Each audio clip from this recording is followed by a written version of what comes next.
Alright, so this is how to beat Mermails without side decking. Because it would be that hard to side deck some cards, obviously, to beat the deck specifically. But one, you will have to have the cards. Two, you will need prior knowledge that you're going against them. Usually what happens is you lose game one, now you know what they're playing, then you side in for game two, and hopefully you hope to win 2 and 3 with the stuff you sided in. The idea of my videos these videos is to win game one, basically, win game one with what you already have. Because once your opponent plays one card, you already know what they're playing. Or at least you have an idea of what they're playing. They could be playing Mermails with Karikuris, for all you know, right?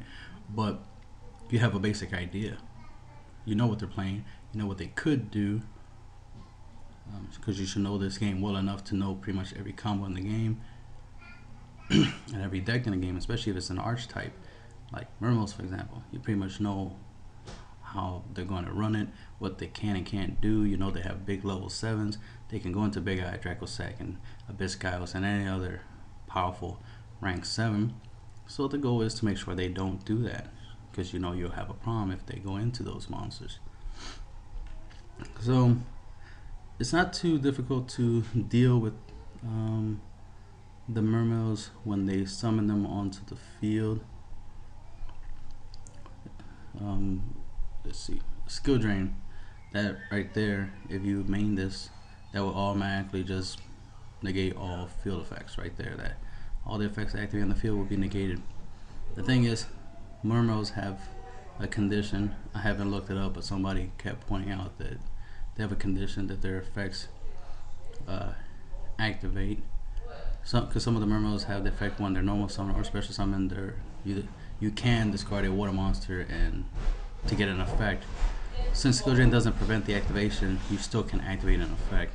So they'll activate the effect. The monster on the field won't get its effect, but the monsters in the graveyard will get their effect.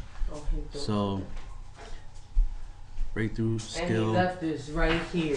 Phoenix Chain will be good to negate those types of monster effects. Effect Veiler, reduce the chances of them getting something extra. But the real threat is what they send to the grave. That's what you gotta really worry about. Infantry, Marksman, those are the only things you really gotta worry about. Because obviously skill drain, Phoenix Chain, breakthrough skill, Veiler, even Divine Wrath takes care of those types of effects relatively easy. But you would want to stop the graveyard effects, because you see I got Karma Cut that helps you reduce, you get the chance of targeting a infantry or a marksman or something like that. Typically infantry, marksman is not that much of a threat as much as infantry is. He gets rid of face up, and face up that includes monster. So Karma Cutting an infantry so you can get rid of the other one in the graveyard so you can't salvage is always good. Compulsing in the middle of a combo to kind of slow things down, to reduce the activation of certain effects that could be devastating.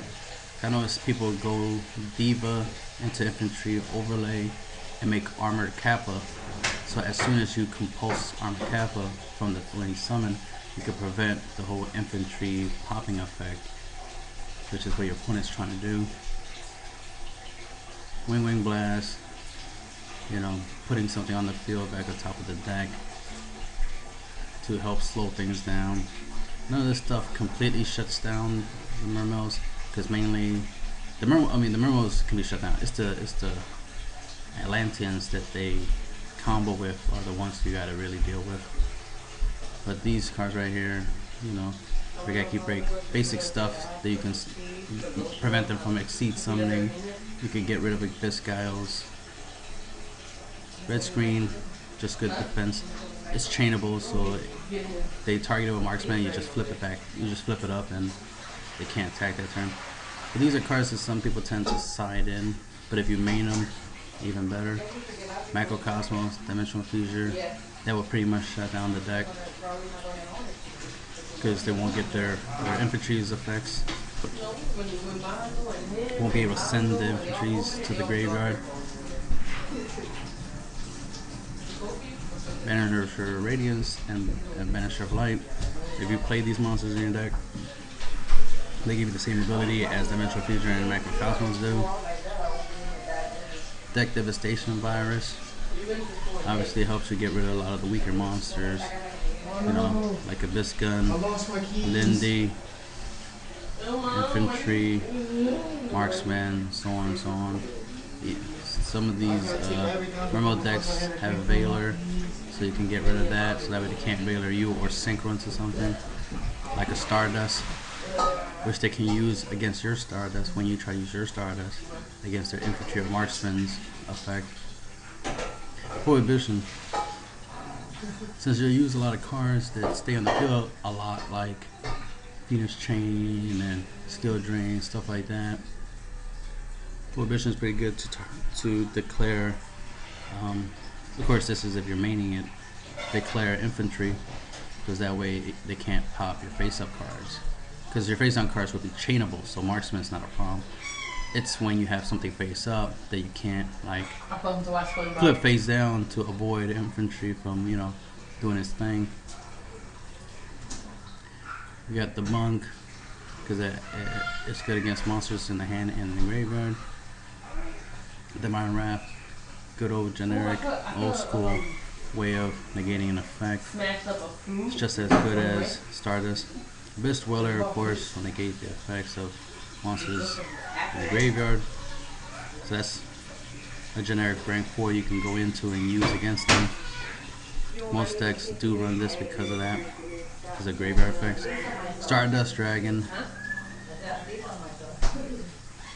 because again, Infantry, Marksman, you know, they have destruction effects. Marksman's not that much of a problem, because whatever you have face down should be chainable, so you can just chain it and it will not be a problem.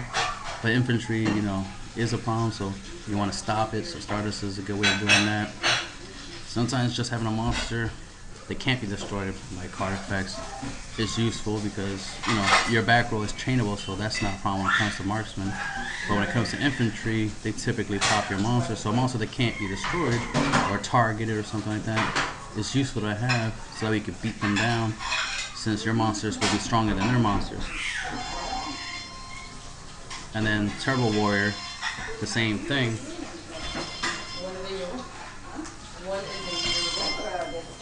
And you get the idea, and that's the end of the video.